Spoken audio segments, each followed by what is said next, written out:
Welcome, Sir George. Lady Stubbs.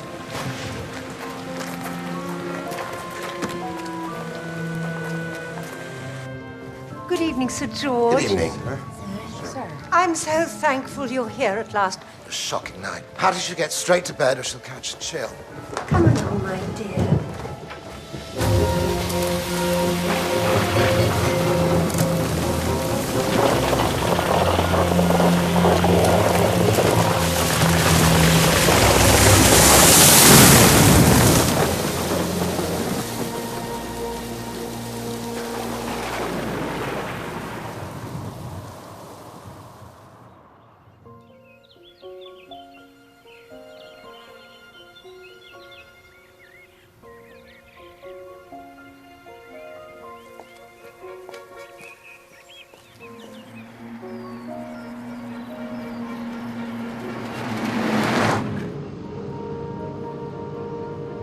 Come at once. Nurse House, Devon. Need help. Urgent. Ariadne Oliver. You been here before, sir? No. Take the scenic route along the river, shall I? No, merci.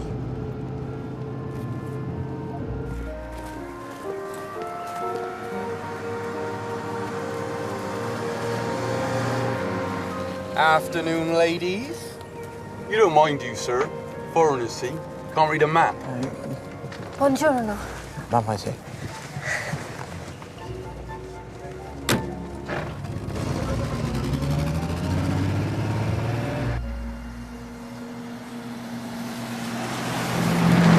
Thank you. It is most kind, please. Grazie. Miles yet to the youth hostel? Oh, her is not speaks English. We met first time this morning on the platform at Exeter, and now we are big friends. We explore Devon together. I could show you a few beauty spots, if you like.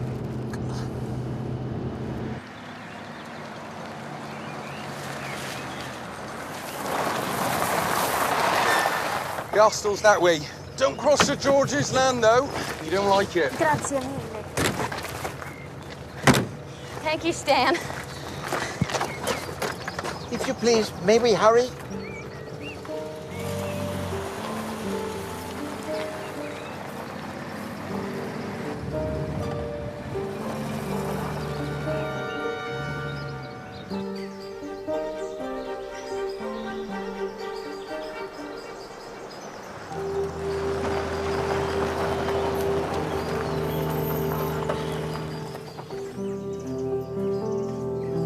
Welcome to Mass, monsieur. I believe Mrs. Oliver to be down by the battery, sir, that way.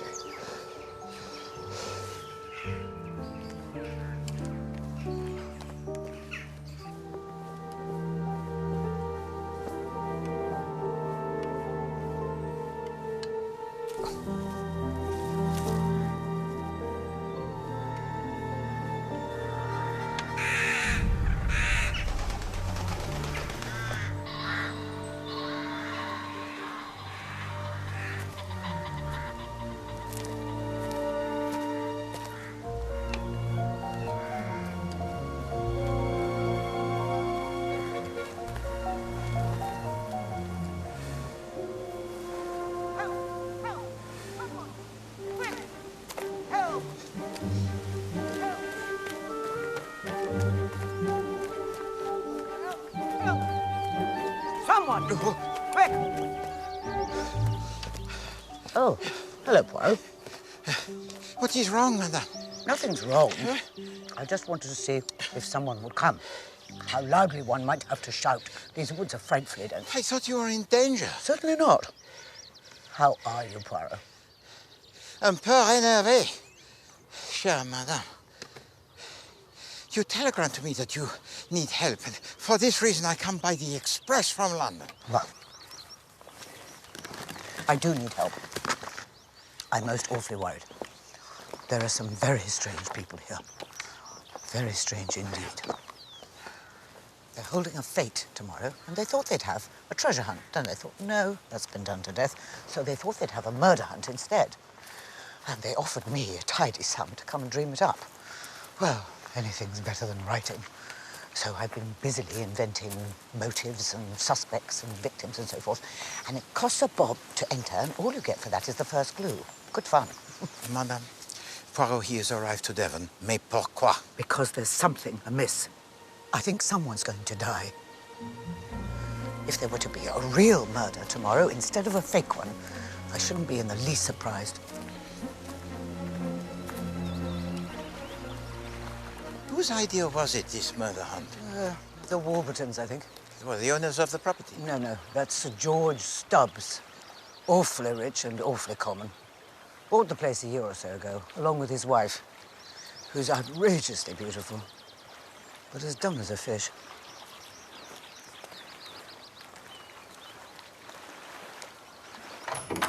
The corpse will be in here.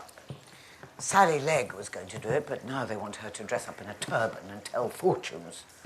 So it's a girl guide called Marlene Tucker. Hideous child. Just has to sit here and read comics.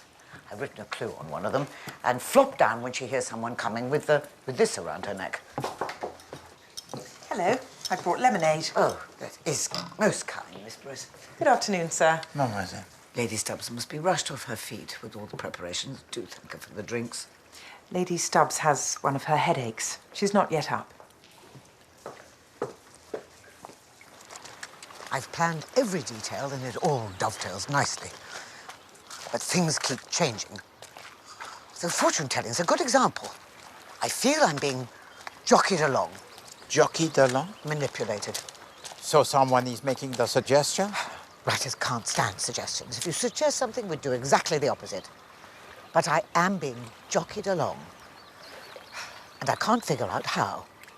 Tell the truth, I'm worried. Perhaps the big suggestion that is put on, to which you of course say no because it is preposterous. But then, an idea most trivial may be found to have been smuggled in. Yes, something like that, yes. Who is making these alterations? Different people. It'd be easier if it were just one, wouldn't it? And you have told to them that Hercule Poirot, he is coming? Yes, I said you'd be giving away the prizes for the murder hunt. Everyone's thrilled.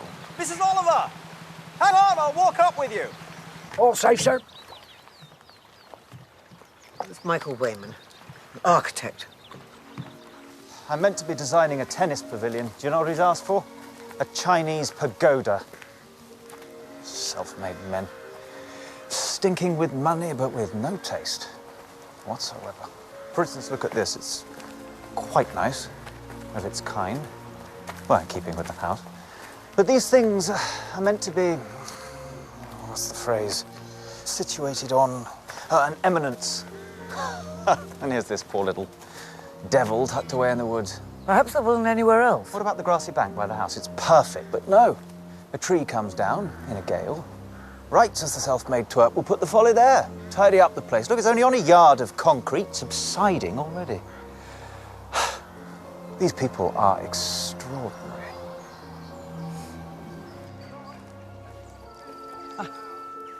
That's Amy Folliard. Her people owned Nass originally. Then she lost both her sons, had to sell up. And yet she lives here still? Precisely. Odd or what? Is this the great Monsieur Poirot? Enchanté, Madame Folliard. It is kind of you to help out with our prizes. This clever lady has contrived a most intricate problem. I have been admiring the house. I thank you. It was built by my husband's great-grandfather. There was an Elizabethan manor before, but it burned down. It must be hard for you to have strangers living in residence now. Well, so many things are hard, monsieur. Now, if you'll excuse me, I'll see if they have your room ready. What do you think? Comment? It is only one instant since I have arrived. Well, I've been here 3 days, and every time someone says something, I get the strongest impression they're lying. My intuition tells me something is wrong. Allah. I'm well aware you think me irrational. Madame, one calls things by different names, huh? It may indeed be that you have seen something. It may indeed be that you have heard something. And it may be, if I may so put it, that you do not know what it is that you know. You are aware only of the result. And that, Madame, it is your intuition. Whatever it is, I feel certain someone is going to die. We must do something about it.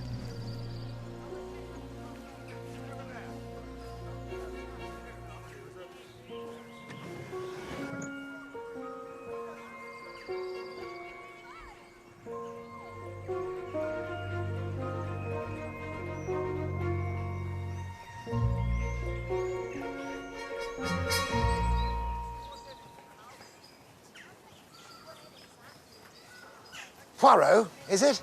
Oui? Welcome. Welcome, old man. Oh, merci, monsieur. Yes, George Stubbs. It's a pleasure to meet you. I'm delighted you could come. Yes. Let me introduce you to some people. The fortune telling. Over by the magnolia, or at the far end of the lawn by the rhododendrons. What do you think? By the magnolia? My tent can't go by the magnolia. It will cause a bottleneck. Rubbish. Down at the end, please, Captain. What about the coconut shy? Yes, not too near the house, Jim. I've just replaced the windows. Fair point. Now, may I introduce? Famous gent, Hercule Poirot. Yes, indeed, Monsieur Poirot. Captain and Mrs. Warburton. Hello there. Captain. Delighted. Madame. Yes, and Alec and Sally Legg. Monsieur. Madame. We'll find you a job later on. Watch out, Poirot. Sally can make a man do anything, what? Yes. So come and meet the wife.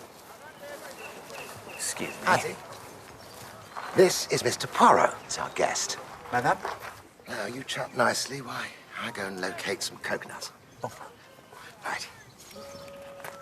Do you mind if I sit down, madame? So much walking. Merci.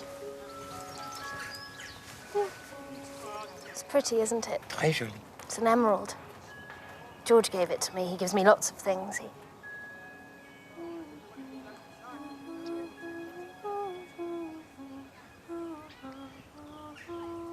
Devonshire is a county most pleasant, n'est-ce pas? It is when it isn't raining, but there aren't any nightclubs. Ah bon, you like the nightclub? Oh, yes. I love music and dancing and champagne and wearing my nicest clothes and all my jewels. It's best to be rich, isn't it? Perhaps if I was not rich, I should look like her. Imagine. Tea, my lady. Tea is stupid. Perhaps our guest would like some Hattie. Shall I be mother? Is it going to be like Ascot tomorrow? I can wear a very big hat. Not quite like Ascot, dear. There's so much to do. You really should be helping out instead of staying in bed till after lunch. I've got a new dress. Oh, come and see. We're just having a cup of tea. No, come with me. Come now. Oh, very well. Please excuse us. You really must like to know that. Beautiful creature, isn't she? See that ring George bought her? Whether he spotted she's away with the fairies, couldn't say. But then he's hardly an intellectual himself, is he? Sir George is inside the stocks and shares, I believe. Yes. Not exactly a gentleman's game, what? But still, you are the friends. Good grief, no choice. Not with an election coming up. Jim, you've got to settle this. We agreed my tent should be at the far end by the rhododendrons. It's the only place. My wife doesn't think so. You're a member of Parliament. Show her who's boss. You out of your mind? All right, see what I can do. Best not cross. Have you seen Amy Folliot? I believe that Madame Folliot is inside with the Lady Stubbs. She seems to be most solicitous towards her. Ah, yes, well, she was Hattie's guardian. Before I walked her up the aisle, of course. Her people were in sugar in the Caribbean. But there was a typhus epidemic, and both her mother and her father lost their lives. Rotten bloody luck, actually. But Amy Folliot was a friend of the family and took young Hattie under the wing. Oh, that is commendable. She's a damn good egg, actually. Ah, Amanda, there you are. I want you to go and order some wire fencing straight away, please. I don't think you're allowed to pen people in the tea tent, sir. Not the tea tent, dear. No. Over there in the woods where they're coming through, they just keep wandering in. Who are? Trespassers. Foreigners. Cutting through, you see, Poirot, through to the ferry. Girls in little short trousers. Oui, d'accord. The trousers of the girls are. Exactly. I have a gentleman on the telephone with coconuts. Right, the coconuts, yes. Right, so, how many's he got? As many as you like, sir. Look at them all buzzing around. Busy, busy bees. The world's going to pot and they're holding A garden party. Une fête du jardin? But that is an activity honored by time, monsieur. The apathy of these people. They're all feeble-minded. Do you know what I'd like to see done in this country? I'd like to see every feeble-minded person put out. Don't let them breed. Finish them off. All the simpletons. How would you do that, Monsieur Legge? Oh, I'm a chemist. I could do it easily.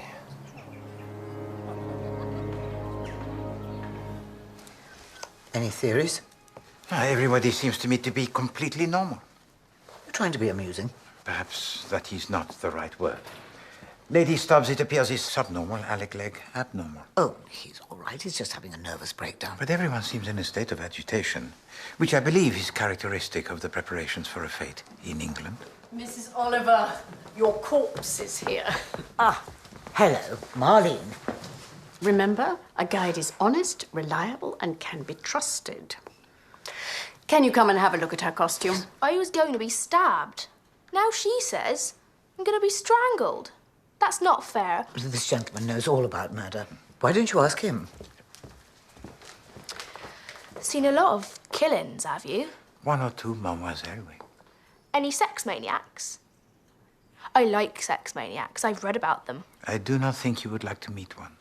If someone leaves a woman's body in the woods with no clothes on, dead like, he's liable to be a sex maniac, isn't he?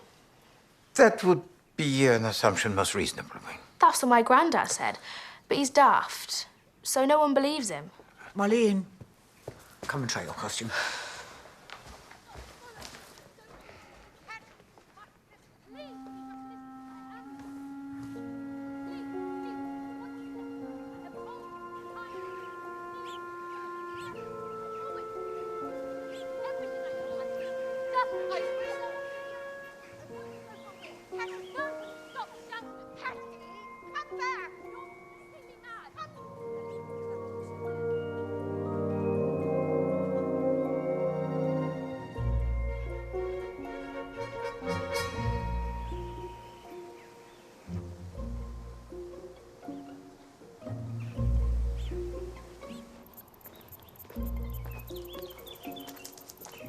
You permit, madame?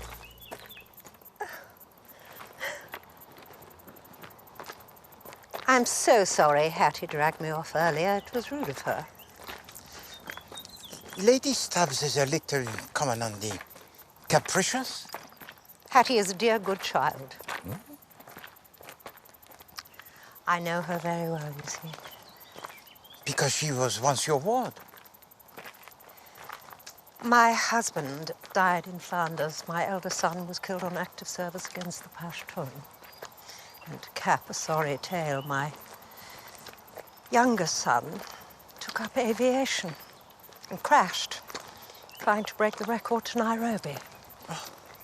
That meant 3 lots of death duties. Well, Nass had to be sold.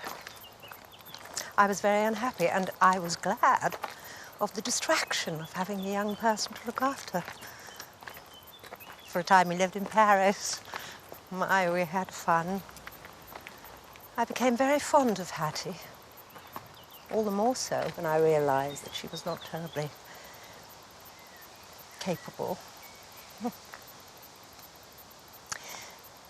Thank heaven there was no money to speak of. Had she been an heiress, I'd live to think how vulnerable she might have been. But her father died bankrupt, and we felt ourselves fortunate when George Stubbs came along. It was most fortunate indeed. George Stubbs is a good man. Oh, I know he's a complete vulgarian, but he is fundamentally decent. Well, I think that you have made the arrangement most prudent, madame. I am not like the English or romantic about these matters. Et voici, here you are, still at Nass House. Sir George lets me live in the lodge, and I count myself very lucky.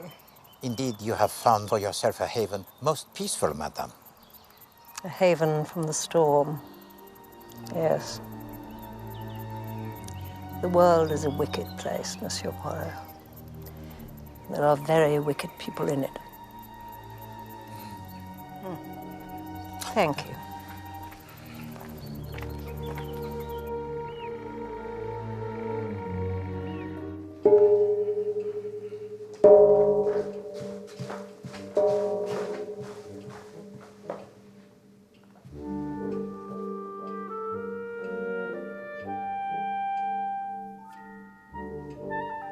What do you want me to put on this poster? Madame Zuleika or Romany Lee, Gypsy Queen? No one likes gypsies round here. Better make it Madame Zuleika. That snake around her neck. What? Snake in the grass. I had a snake once, but it swallowed the rabbit. Had to chop it up. Quite good fun. Do you still paint, Michael? Like you used to? Sold out, Sally. 30 pieces of silver. Everyone has to earn a living. What, in Parliament, Jim? That's not really an honest living, now, is it? What? Waste of time, Parliament. Don't be such a rotten old sulk. Why, Alec has a point. What do you think, Mrs. Oliver? Should all politicians be eliminated? Eliminated? I don't know. They make ever such good suspects as a rule. They certainly do. I mean, just look at my husband. You couldn't get more shifty if you tried. Excuse me, I'm going to bed. Patty? I feel strange. Darling, we're at dinner. What?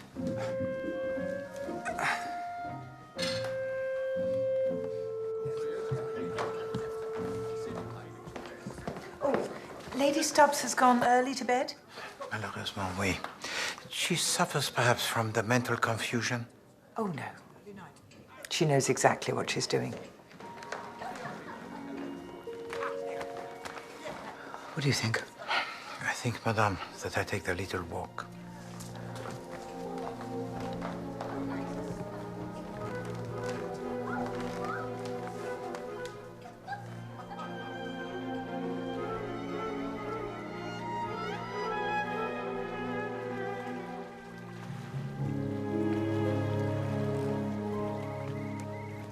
Monsieur?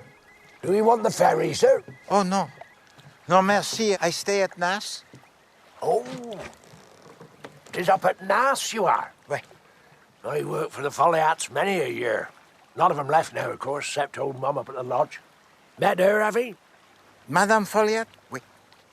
Bad luck hers had. Trouble with her husband, trouble with her sons. They were all right when they was boys, always down here crabbing, but when they grows up, phew.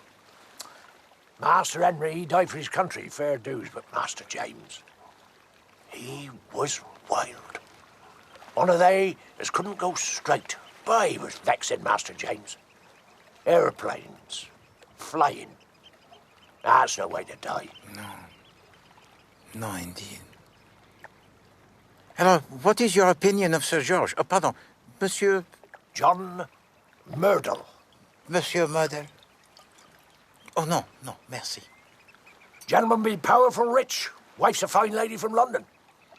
There. I remember the night they arrived. Worst gale we ever had. Big tree down in the woods made a rare mess. Where the Folly it now stands? Ah, damn silly place for it, too. Never happened in Squire's day, London nonsense. It is sad, is it not, that the time for the Folliot family it is finished? Always be Folliats at Nass. Monsieur? Old Mum shall be here, ain't she? Good night, sir. Bonne nuit.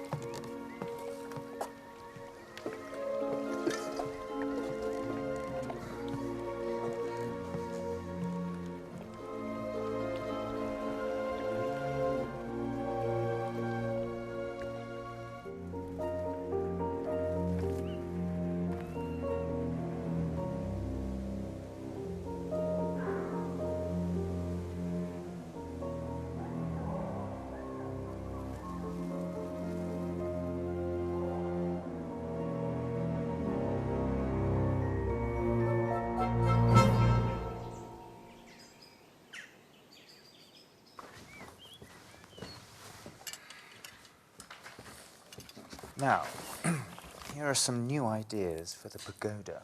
What do you think? See?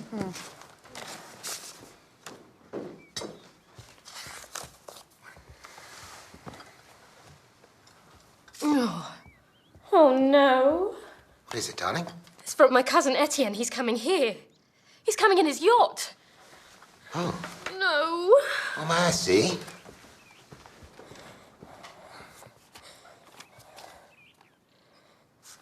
Who is this Etienne de Souza? A distant cousin. He says he's coming here today. Well, it's a pity he's dropping by in the afternoon of the fete, but never mind. We shall make him welcome. No, we can't.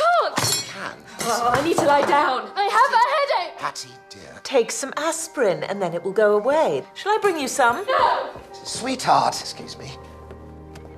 Oh, Hattie, darling. I don't want to see Etienne. I don't like him. He's wicked. He does bad things.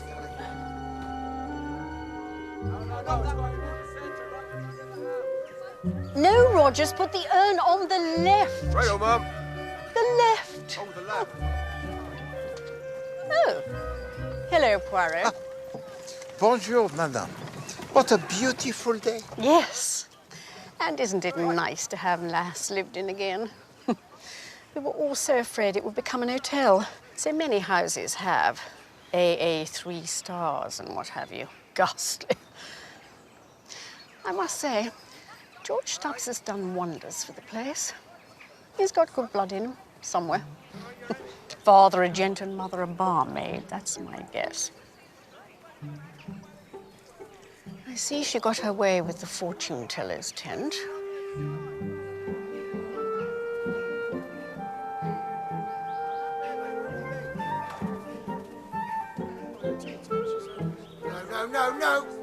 No, you're trespassing! You can't come through here, do you understand? The youth hostel is that way. This is private land. Hop it! This won't do. Poirot, might I meet you in the study? What's that, Hattie? Yes, I'll shut it.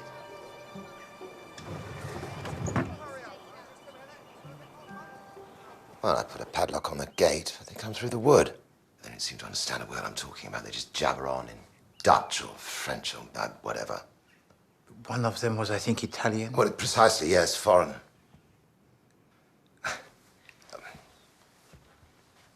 Poirot, will you answer me a question with the benefit of all your experience?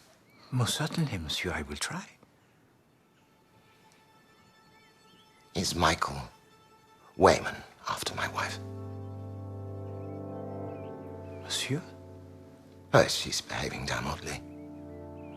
All these headaches and this constant lying down, and every time I look at her, there's Michael bloody Wayman hovering nearby. Sorry, I'm just being pathetic, but if you should see her getting up to anything, I mean anything at all, you will let me know.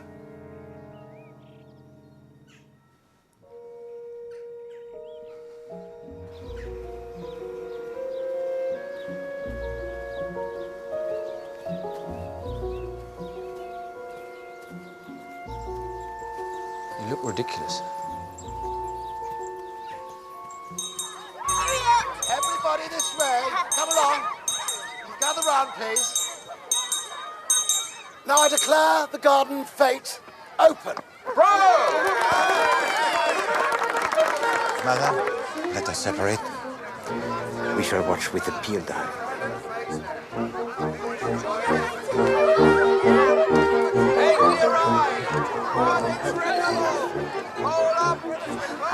Mr. and Mrs. Hopper. Yes, it's just like old times. Isn't it the greatest success? I've restocked with floribundas. Just one small bomb would do it.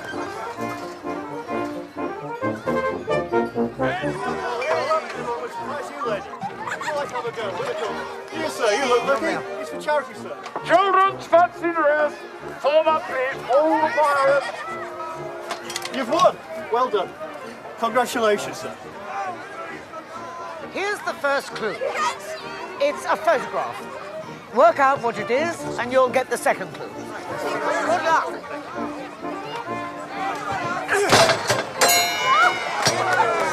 I see you're enjoying yourself. It is most horrible, is it not? Ladies and gentlemen, we have a new champion. Little girl, a petit cadeau pour toi, hein? Thank you. Anything? As far as I can tell, they're all just enjoying themselves, which is a little galling. Oh, good to see you. Bonjour, mademoiselle. You come also to the fete? Oh, it is so fun. My friend comes later, and then we go by bus to Turkey. You remember my friend? Oh, oui, I saw it this morning. Oh, yes, the man was rude. Now he is polite. Ah, Mademoiselle Boyce. Someone's made a speedy recovery.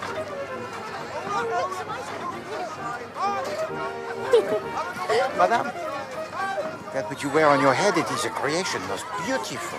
Like something from the royal ascot, n'est-ce pas?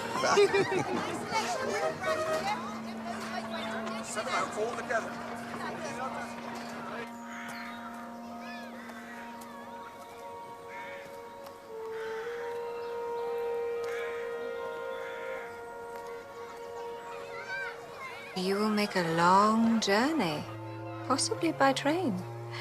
I see a luxurious train. And great riches will be yours at the end of your quest. Madame Oliver told me that originally you were to be the victim, but that you had been snatched from her by the occult. I wish I was the body. Oh, this was exhausting. Is it 4 o'clock yet? I want my tea.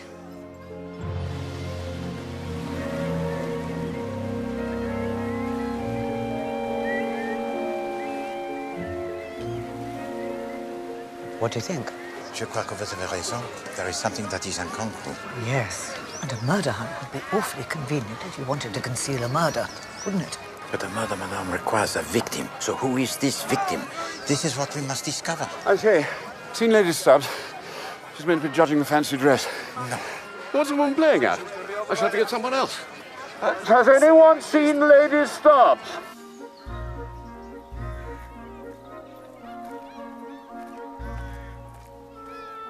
Sally.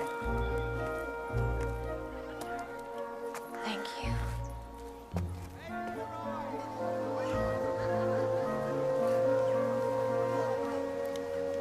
Excuse me. Is this the house of Sir George Stubbs? Oui, d'accord. I am Etienne de Souza. Enchanté, monsieur. I am Hercule Poirot. To Sousa, is it? George Stubbs. Good day to you. Yes, a jolly busy one, actually. You know, welcome to Nass, and delighted to meet you. My cousin Hattie is here? Yes, yes. Yes, she is. You will dine with us this evening, I hope. Can we put you up? I will sleep on my yacht, the Esperance. Now, where the devil is my wife? You hang on here, and I'll be straight back.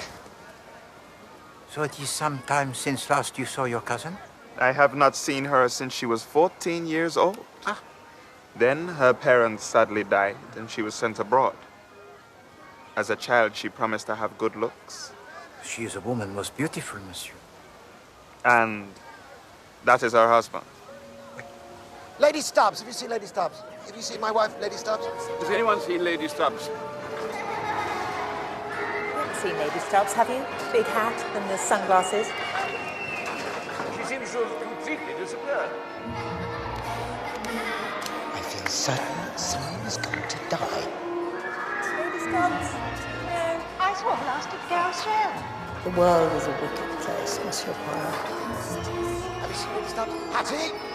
Have you seen Lady Stubbs? Lady Stubbs, you haven't seen her, have you? You don't know where she is? Lady Stubbs, she has disappeared. They look everywhere. She is gone. So where can she be? Anyone think of the boathouse? Oh.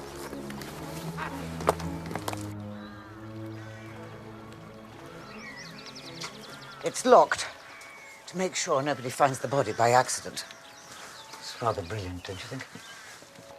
Marlene, it's Mrs. Oliver. I'm coming in.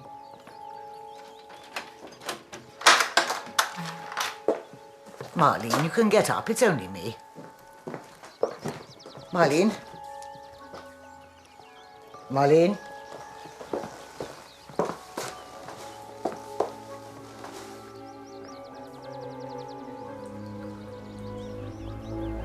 That what you have feared has happened, madame.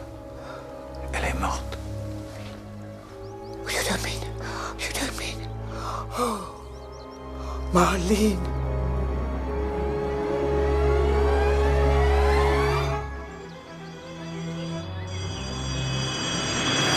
Marlene Tucker, local girl.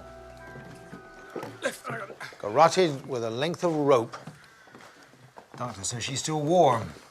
Dead no more than an hour. So the killer isn't far away. I dare say. But who'd want to murder a 14-year-old child? Johnny goes with Kate. Georgie pinches hikers in the wood. So George Stubbs. I'll need a room, sir. And I want to question both yourself and Lady Stubbs, I'm afraid. Yes, of course, but my wife seems to have disappeared from view. We'll find her eventually, but I doubt she'll be much help. I feel awful. Put that in capital letters. Awful. Because, you see, it's my murder. I organised it. I don't usually drink, but Poirot gave me this for the shock. Did you say Poirot? I don't suppose you remember me, Monsieur Poirot? Most assuredly.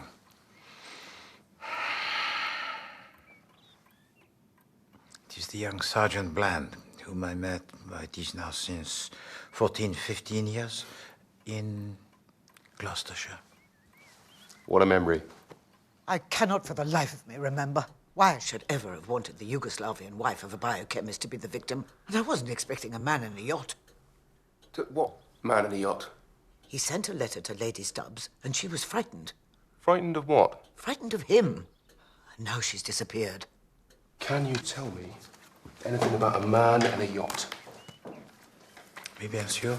Etienne de Souza, the cousin of Lady Stubbs.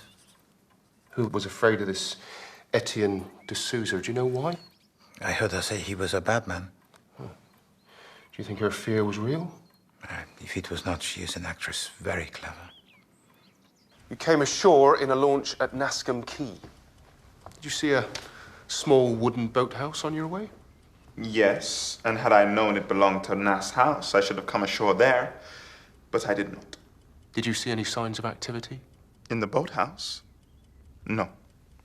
Originally, the part of the victim was to have been played by Sally Legg. But one evening, Sally told all our fortunes, and she was thought to be strikingly good at it. Someone suggested one of the girl guides could be the corpse instead, so Sally became Madame Zuleika. Was Marlene Tucker happy to be the victim? Oh, she was thrilled. I noticed a plate and a glass. Yes, she had some jam tarts and a fruit drink. I took the tray down myself. Lady Stubbs asked me to. Right. What time exactly? Oh, let's see. I'd say about 4:15. Where were you between 4:15 and 5 o'clock? How do you pin it down so exactly? Well, Miss Brewis saw Marlene at 4:15. Lady Stubbs asked her to take down some food and drink to the boathouse. Well, Lady Stubbs asked her to do that. Hardly think so. Lady Stubbs's mind revolves entirely around herself. Marlene could die of malnutrition for all she'd care. At 4:15, Marlene Tucker was alive and well. Oh, yes. I called out and she opened the door. She was fine. Moronic, but fine. Do you enjoy working for Sir George? I can't imagine doing anything else. Now, you listen here, Blunt. Now, you simply got to do something. My wife has been missing for 2 hours. I am going half mad with worry. I've got men looking into it. We do have a murder to deal with, sir. Well, let's hope it's not 2, then. This is a murder investigation. So, would you answer my question, please, sir? Where were you this afternoon? I went to the pub, across the river. Working for these lunatics has driven me to drink. How well do you know your cousin? My second cousin. I don't know her well. And yet you just thought you'd pay her a surprise visit. Hardly a surprise visit, Inspector. I wrote to her 3 weeks ago from St. Malo. I said I hope to arrive in Nascombe around about today. It is hard to be specific on a sailboat. Did she reply? To be frank with you, gentlemen, I don't think Cousin Hattie has the mental capacity for writing letters, though I understand she has grown into a lovely woman. Hadn't you seen her? No, I have not. Where is she? She's probably just gone for a walk. She's a grown woman. Rather a helpless one, by all accounts. Yes, when she wants to be. Tell me everything you know about Lady Stubbs. How would you describe her? I describe her as ornamental, like a trefoil or a croquet, pretty, but useless. Backward? Backward? No. Cunning little minx. She didn't leave by boat. The road was closed. I reckon she's still on the property somewhere, sir. Why? Nothing to stop her hopping across a fence and making off across country. Madam was wearing a bias-cut chiffon dress with double rouleau straps, whatever that is, a large red hat and shoes with 3-inch heels. I don't think she'll be doing no cross-country run. Well, she could have changed her clothes. Her maid says nothing's missing. No suitcase packed, nothing.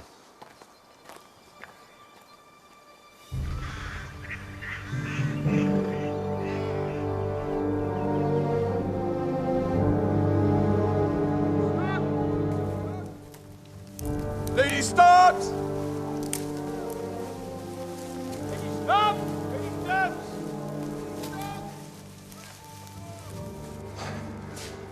Hoskins, stand the men down. Uh-huh, very well, sir.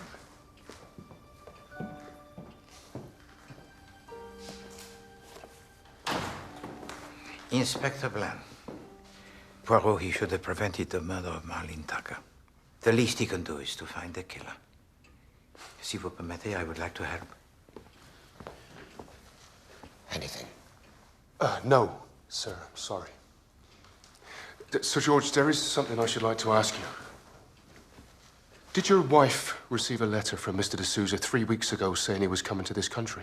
No, we only heard the man was arriving this morning. Well, why does she dread seeing him so much? Why?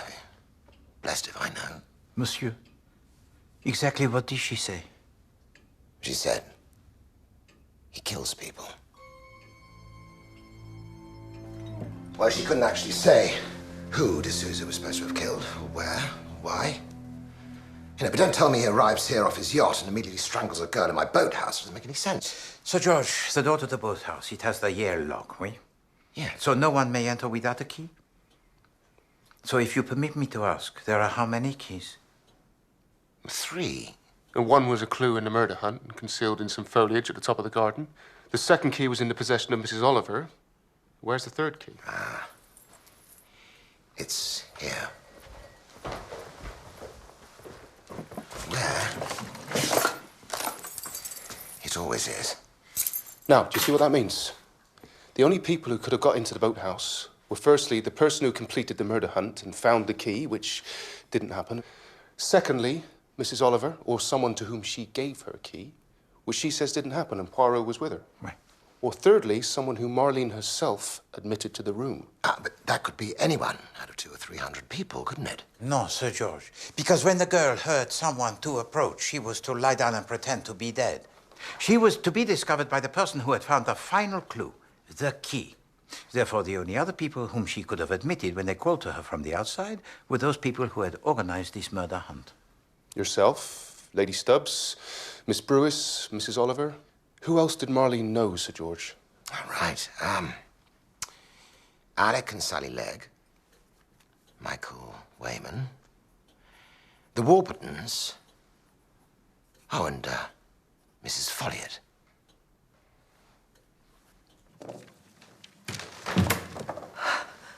Sorry.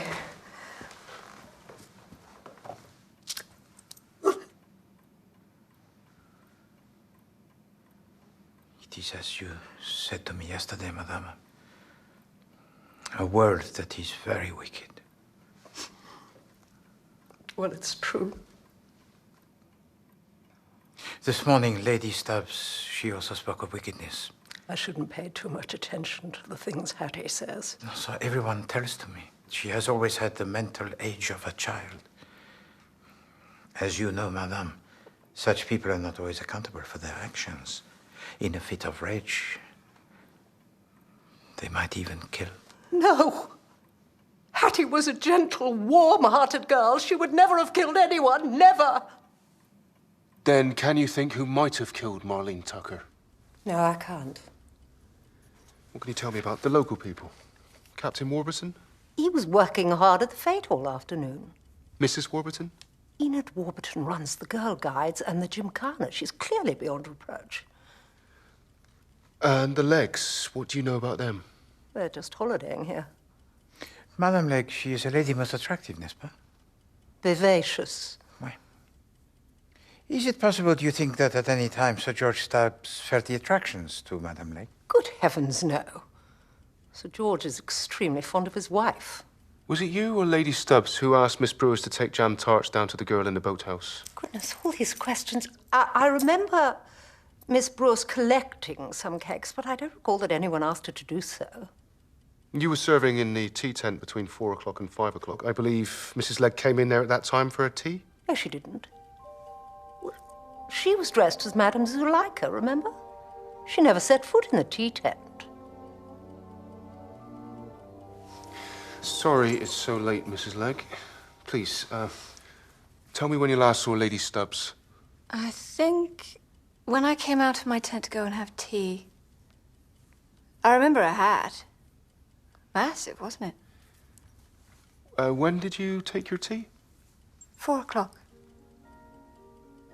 In the tea tent. Was it crowded? Yes, awfully. Coach party from Torquay. Did you see anyone you knew there? Not a soul.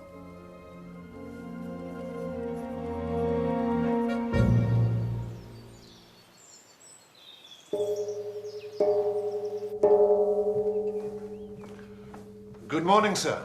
Bonjour. Is there any sign of Lady Stubbs? No, I do not believe so. Oh, Monsieur Hendon, tell to me, if you please. For how long a time have you been here, the butler? Just over a 12-month, sir. Merci. There's an invitation from the Lord Lieutenant of the county. Sir? And Hodgson's written about the state of the milking sheds. Damn the milking sheds to hell! Where is my wife? We just don't disappear, do they?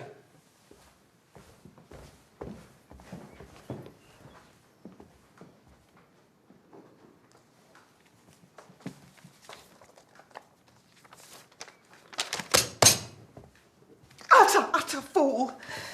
What on earth possessed him to marry her? Eh bien, it has been a marriage unfortunate. Disastrous. All she ever does is spend his money. Why, this year alone, she's bought 2 minks and a Russian ermine. He's such an innocent. And she's a sly, scheming, clever cat. You say is and not was. She isn't dead. She's gone off with another man. She likes men.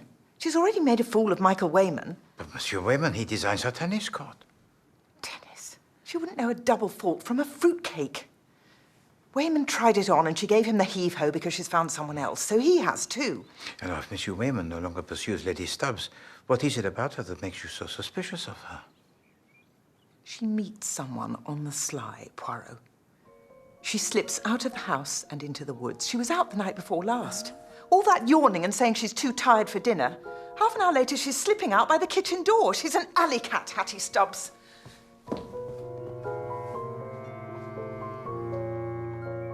It's an unpleasant thing to have to face, but I'd say we've some kind of psychological lunatic wandering freely in Devon. He won't be local. Somerset, perhaps. Peut-être. And therefore, a question, if you please. How is it possible for a strange man to have gained access into the boathouse? Easy. She came out. She got bored. Girls do, trust me. The most likely thing is that Moline saw Hattie Stubbs being murdered, so she had to be disposed of too. Crush her windpipe, drag her back inside, flick the ale. Easy. Well, Sir George Stubbs believes that his wife, she is still alive? Men will believe anything. Look, I like George Stubbs. He and his wife have done wonders for Nass. Amy Folliot has sponsored them, of course, and she has influence in the county. Why, there have been Folliots here since Tudor times. Always been Folliots at Nass.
Albert loves Doreen.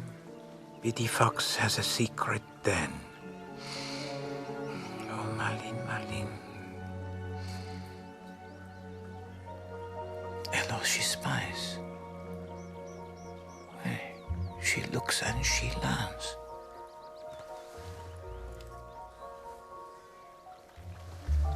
But something it is not on point. Poirot, your brain, it is so slow.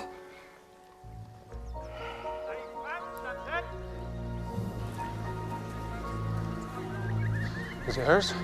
Let me see. Oh, Christ, it's a hat. Where is she? Where's my wife? I don't think we'll find her here. I tell you where you will find her, where you're too bloody stupid to have looked before. And where's that, sir? On that fellow's yacht, that Etienne de Souza. Damn coincidence, isn't it? I mean, he turns up and all bloody hell breaks loose.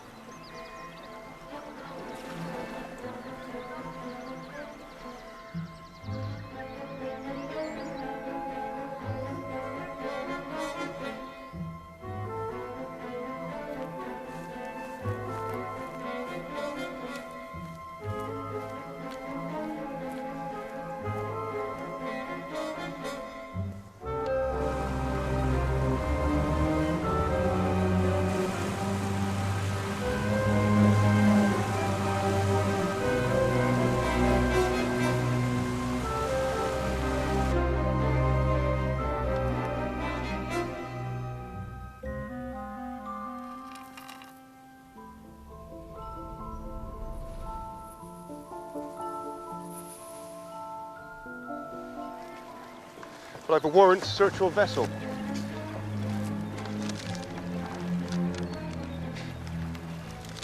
Do you think I'm hiding my little cousin on board? I don't think anything, sir. Rather as I suspected.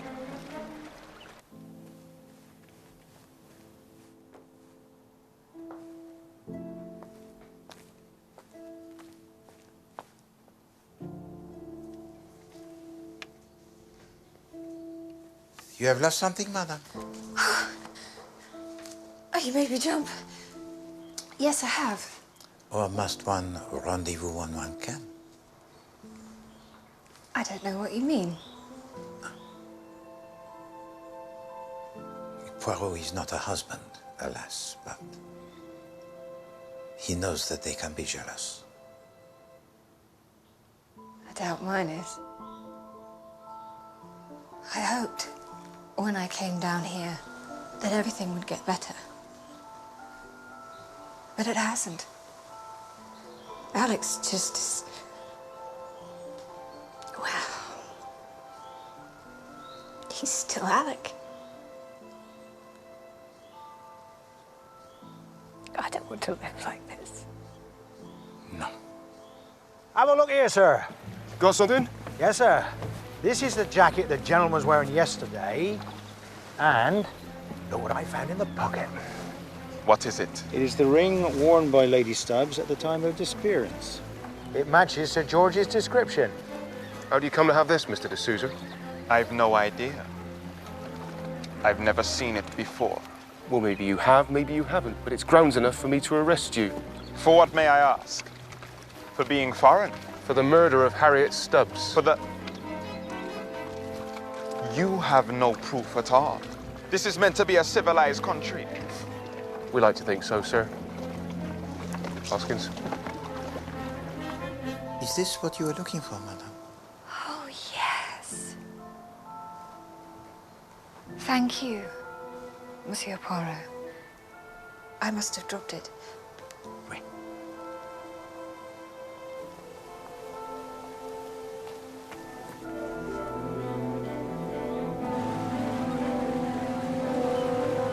We've got him, Poirot.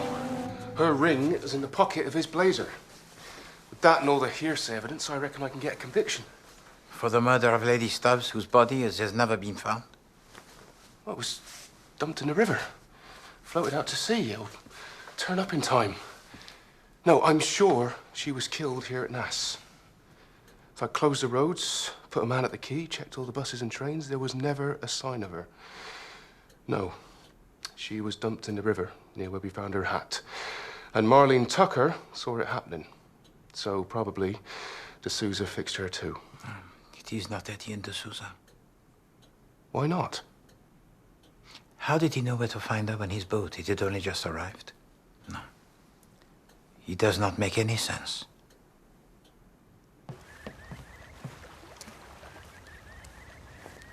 Bonjour, Monsieur Model. Do we want the ferry, sir? Non, merci. I return today to London. Poor fella. Why must he do that?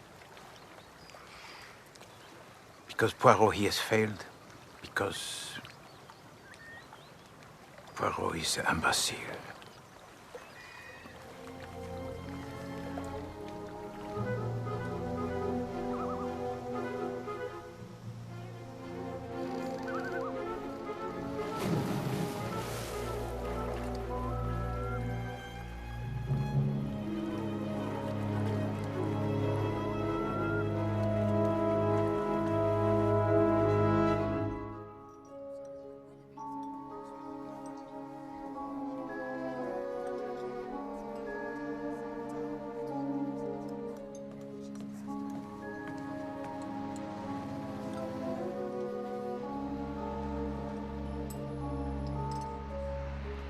Did Hattie Stubbs ask Mademoiselle Bruce to take the jam tarts to Marlene Tucker in the boathouse? If not, why does she say that she did?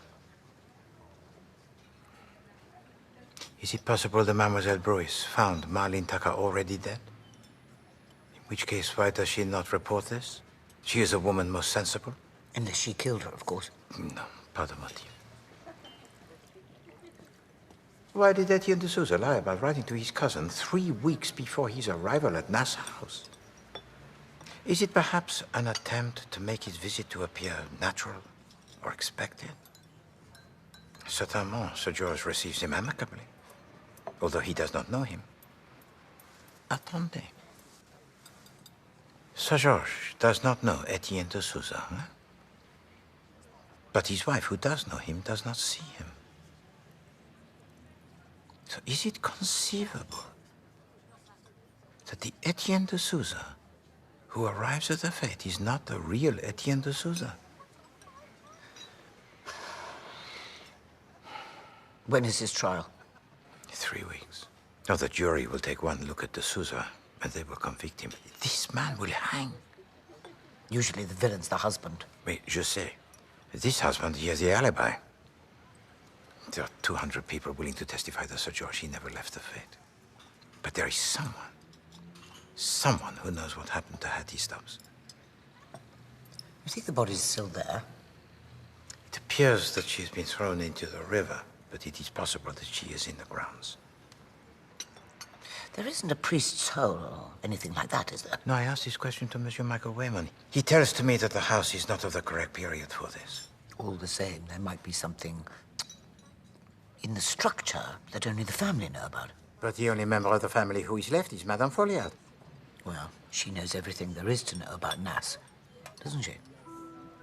It is a true thing that you say.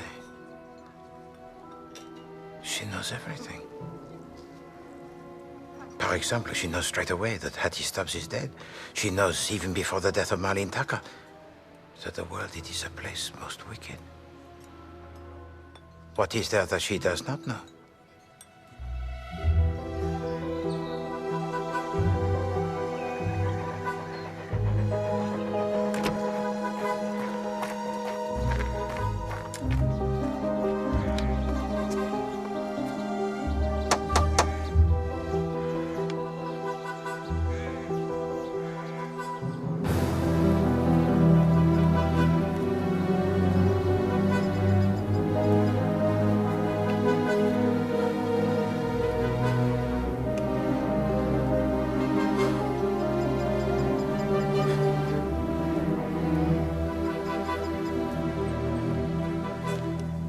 Monsieur Legge? You are leaving Nass House? Yes. Sally's cleared out. No. With that bastard Wayman. I do not think she will be as happy with him as she would be with you. You think so, do you? Yes, I do, monsieur. And shall I tell you what else I think? I think that your opinions so extreme have made you impossible to live with. Your wife, Sally Legg, she is a woman of loyalty, but you have pushed her too hard, monsieur. You are a man who is very lonely, very desperate. And if you had told your wife, Madame Sally, just how you were so lonely and how you were so desperate, she would never have left you for Michael Wayman. You don't know how right you are. Wait.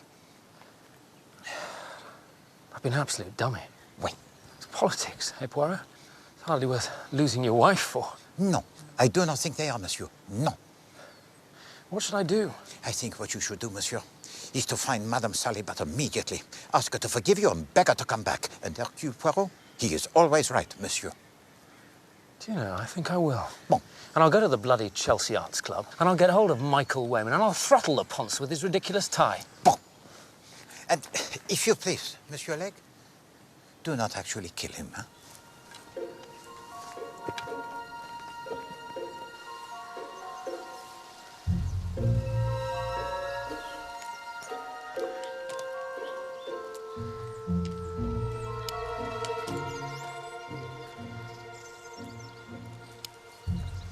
Bonjour, madame.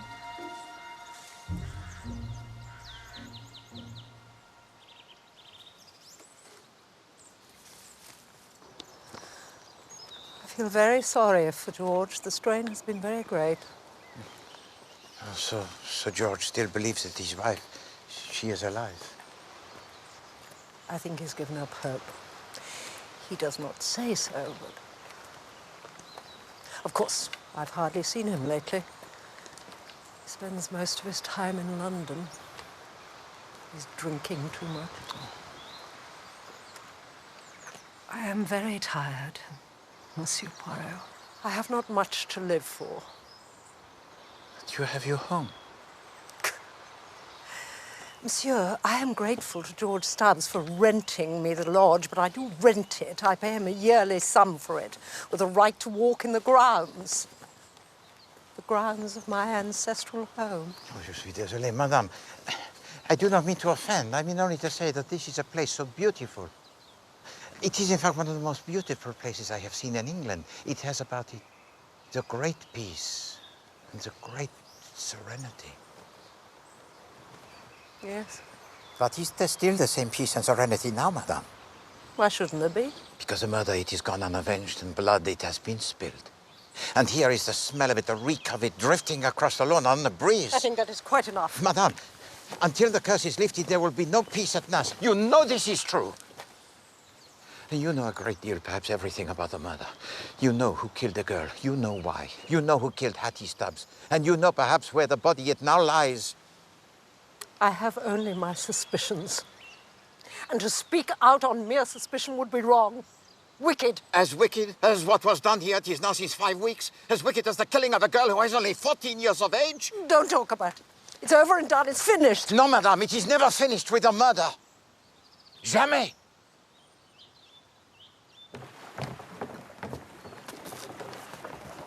Mademoiselle, where is Monsieur Medel? Grandad? He's dead. Grandad? So Monsieur Medel was your grandfather? Hello, your grandfather, he was very old, huh? He didn't die because he was old. He died because he was drunk. He slipped when getting off the boat one night and fell in. Washed up 2 days later at Helmouth. How do you call yourself? Gertie Tucker. A relation to Marlene Tucker? Her was my sister. So Monsieur Medel was her grandfather also? He got cross at her when she got the makeup. The makeup, Gertie? Loads of lipstick she had. And scent. Hid 'em in her nickel drawer. Lovely they was. Tell to me, Gertie, how did Marlene get the money to buy these things? Heard see goings on in the woods. Marlene will promise not to tell, and they give her money. But who would give her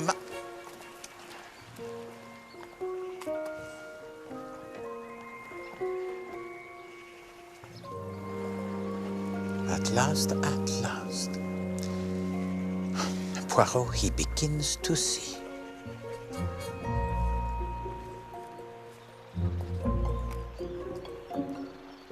Come at once. Nass House, Devon. Mais pourquoi? Because it is important, madame.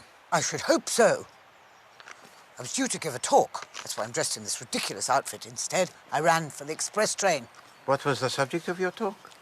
My writing. Awfully pleased not to have to give it as a matter of fact. I mean, what does one say about how one writes books?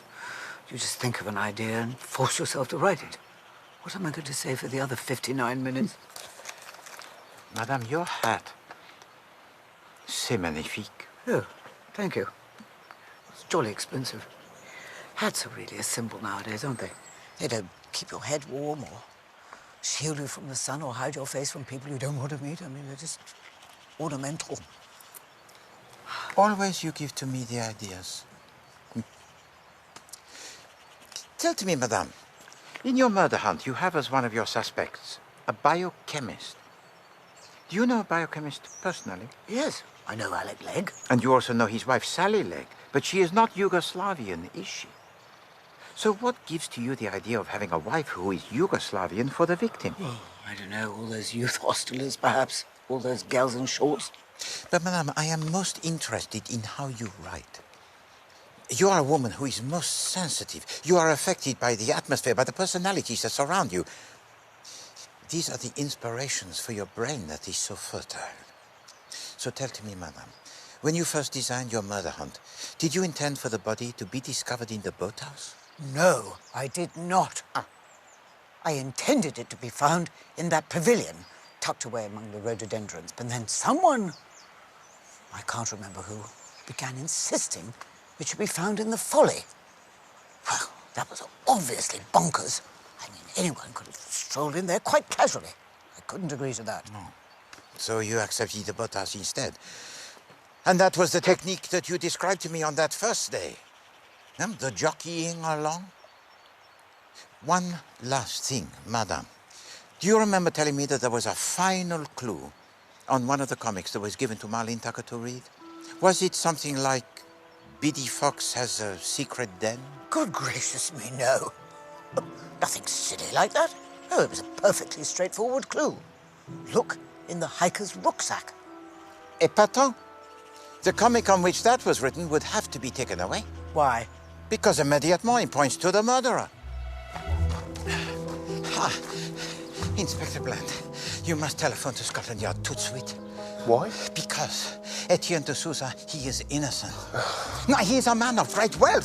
So what? So, what is his motive? Let me put to you the facts. Facts? What facts? The fact that old John Murdell was the grandfather of Marlene Tucker. The fact that Lady Stubbs always wore those particular types of floppy hat. The fact that Marlene Tucker had cosmetics hidden in the back of her drawer. And the fact that Mademoiselle Bruce maintains it was Lady Stubbs who asked her to take refreshments to the boathouse. You call those facts, do you, in London? You prefer the hard evidence, such as the body of Lady Stubbs? Hello, I know where it is hidden and who hid it there. So if you please, to make that telephone call to Scotland Yard.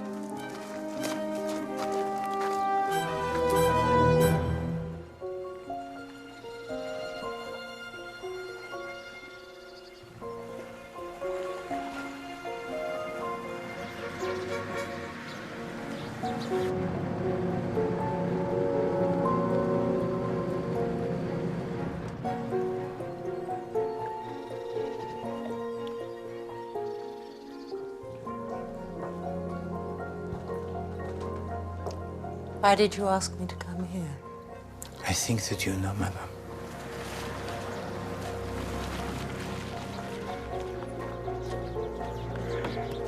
Good evening, sir.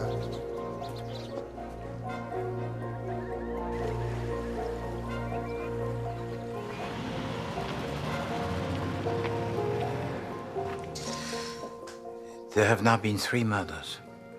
Hattie Stubbs, Marlene Tucker, and John Murdell. Myrtle? That was an accident. He fell from the quayside. He was drunk. No, it was not an accident, madame. He knew too much. He knew all about the Folliot family. He knew about your husband. He knew about your 2 sons who died abroad.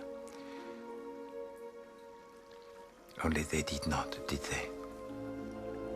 Henry was indeed killed in action on the northwest frontier, but James...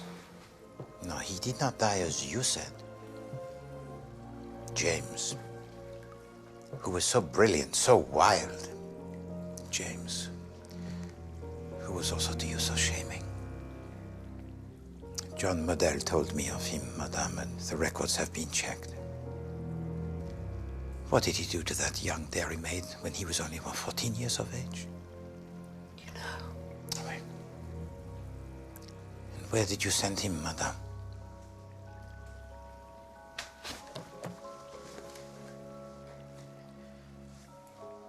South Africa. Where? You said you never saw him again. You heard that he had died in an aeroplane crash. You mourned, you said your prayers, but... What then has happened, madame? He came back. Why? Because your son, he made a pretense of his own death. And then you learned that he is pursued by the police in several countries. And you agree, and he must have been so persuasive, you agree to give him one more chance. Just one. Why? I believe that you are a woman most sincere and most moral. And I believe that it was from the best of your intentions that you did everything you could to give to your son, who was wayward, a new life. At that time, you had in your charge a young girl who was sadly subnormal. Oh, but she was rich, so rich. She was worth a fortune. But you gave it out that her parents had lost all their money, and you were advising her to marry a man who was wealthy and several years older than herself. And who could disbelieve you? Your lawyers in Paris, where you were living at that time, handled everything. And Hattie Stubbs, when she came of age, would sign whatever you put in front of her. And so in the end, Sir George Stubbs, the new identity assumed by your son James, became a man who was very rich, rich enough to buy Nass House. And there your plans, they ended, eh, madame? Your son, he was a wealthy man. He had his ancestral home. And Hattie Stubbs, well, you could take care of her. Ça marche! I never dreamed. No, you never dreamed that your son, James, he was already married. He was married to a girl he met in Trieste. A girl of the criminal underworld who is determined not to be parted from your son. He's a wicked, wicked creature. But your Hattie knew no one in England. Good evening, Hattie. Come along, my dear. When they arrived back at Nass House after their marriage, all of the servants who were new, including the butler, barely caught sight of her that first evening. And the following morning, the woman that they met was not Hattie Stubbs, no, but this Italian. Made up to look like Hattie, behaving as Hattie, but Hattie, the real Hattie, was dead. She was killed the first evening she arrived here by your son. Oui, by your son, madame. James Folliot. This plan, it was so clever. The false Hattie Stubbs over the years would respond to treatment. She would get better and better and make the full recovery. But this Italian did not convince Mademoiselle Bruce. I have a headache! Who was herself in love with Sir George. But then something unforeseen occurs. A cousin of Hattie, Etienne de Souza, writes to her a telegram. Oh, no. Telling her that he is visiting England on a yachting trip. Is it, darling? Alors, he would not be deceived by an impostor. Ain't it strange, is it not? That although the thought it did cross my mind that this Etienne de Souza may not be Etienne de Souza, it never occurred to Poirot that Hattie Stubbs was not Hattie Stubbs. And there was a further complication. John Model used to... what is the word? Chatter to his granddaughter, Marlene Tucker. If someone leaves a woman's body in the woods with no clothes on, he's liable to be a sex maniac, isn't he? Well, nobody else would listen to him because they thought he was a little daft. But he told to his granddaughter Marlene that Sir George was in fact Master James. Alors, Marlene Tucker, she blackmails Sir George for her silence. But in so doing, she signs her death warrant. They arrange it so that Marlene Tucker is killed and Hattie Stubbs goes missing. In such a way, the suspicion it is thrown onto her cousin Etienne de Souza. Hence the references to him being a man most wicked. Delighted to meet you at last. And Sir George, he plants the evidence. This Lady Stubbs was to disappear permanently. After a period of mourning, Sir George would rejoin her in Italy, where they would again be married. All that was necessary for her now was to double the parts for a little more than a period of 24 hours. When Hercule Poirot he arrives, Hattie Stubbs takes the bus to Exeter. Afternoon, lady. And travel back in the company of a youth hosteler she meets on the train. You don't mind, do you, sir? She books into the hostel with this Dutch girl. But by tea time, she is here, back at her window. After dinner, she retires early to bed. I feel strange. But Mademoiselle Bruce sees her to slip out of the back door. She spends the night in the youth hostel, returns to Nass for breakfast, after which she spends the rest of the morning in her room with her headache. She then stages her appearance as a trespasser. You can't come through here. Sir George shouts to her from the window of his wife. What's her Hattie? He turns and even pretends to speak to her inside. She is not there. No one would ever dream that these two women were the same person, and no one did. And so the final act of this drama, it is staged. A little before 4 o'clock on the day of the fete, Hattie Stubbs tells to Mademoiselle Bruce to take the jam tarts to Marlene. Now, she does this because she is afraid that Mademoiselle Bruce may do this independently, and that would be fatal to their plans. She slips into the tent of the fortune teller while Sally Legg is out, as she has a secret rendezvous with Michael Wayman. She goes through the back into the pavilion, where she changes into the costume of a hiker, which she kept in her rucksack.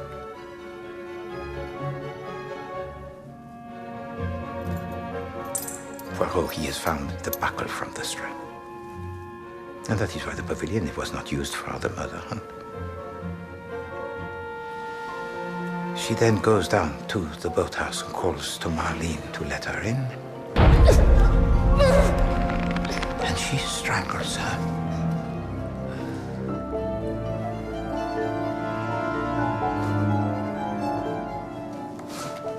She leaves her big floppy hat by the riverside and hastily joins her Dutch friend on the lawn.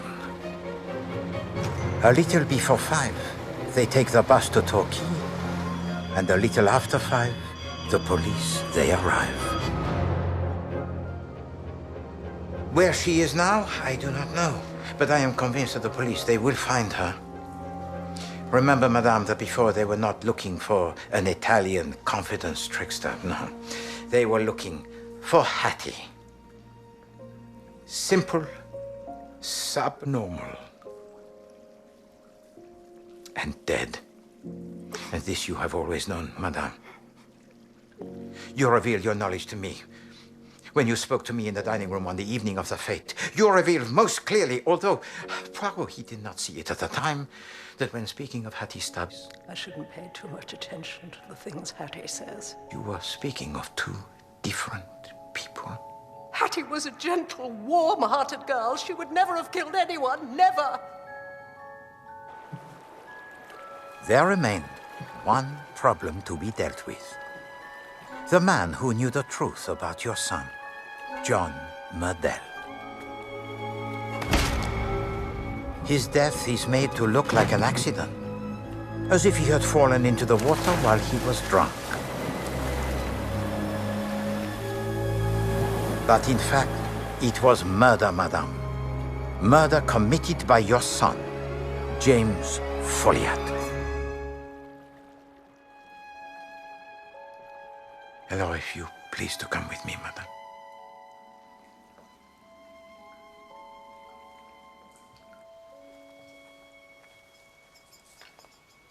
It is a good place to bury a body.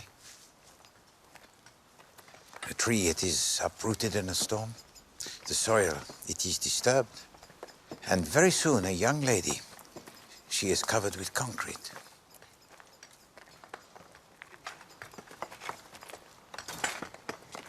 And on the concrete, a folly, it is built. The folly of the owner of Nass. Monsieur Poirot, I will face my punishment, I assure you of that.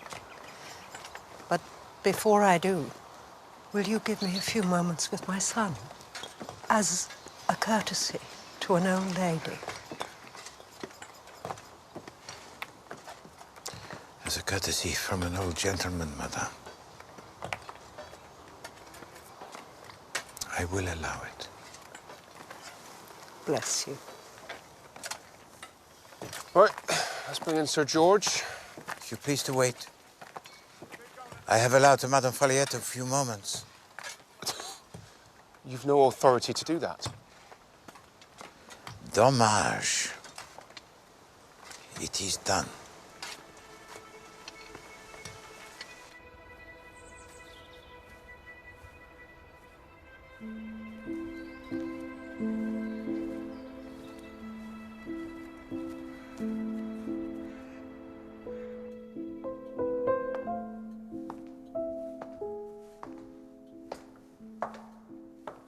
Mother. And what are you doing here?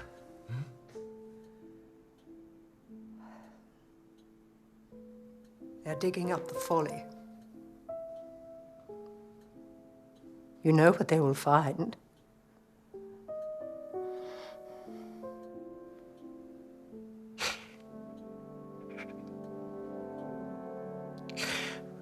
Bloody good scheme. Almost worked. It was like every one of your schemes. It was cruel and criminal, and it failed.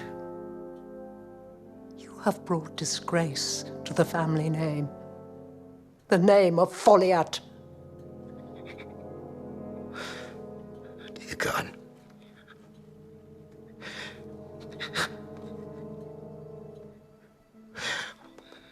What am I to do?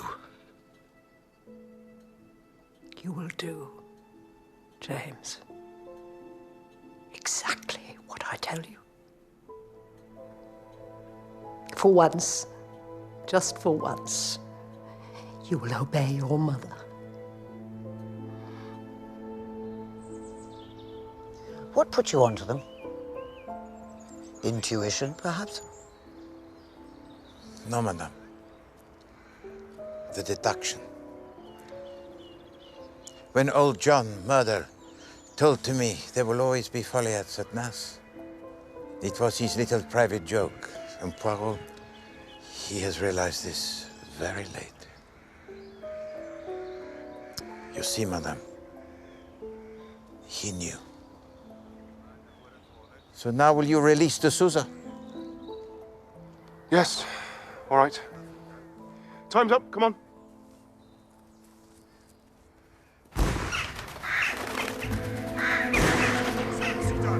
Quick!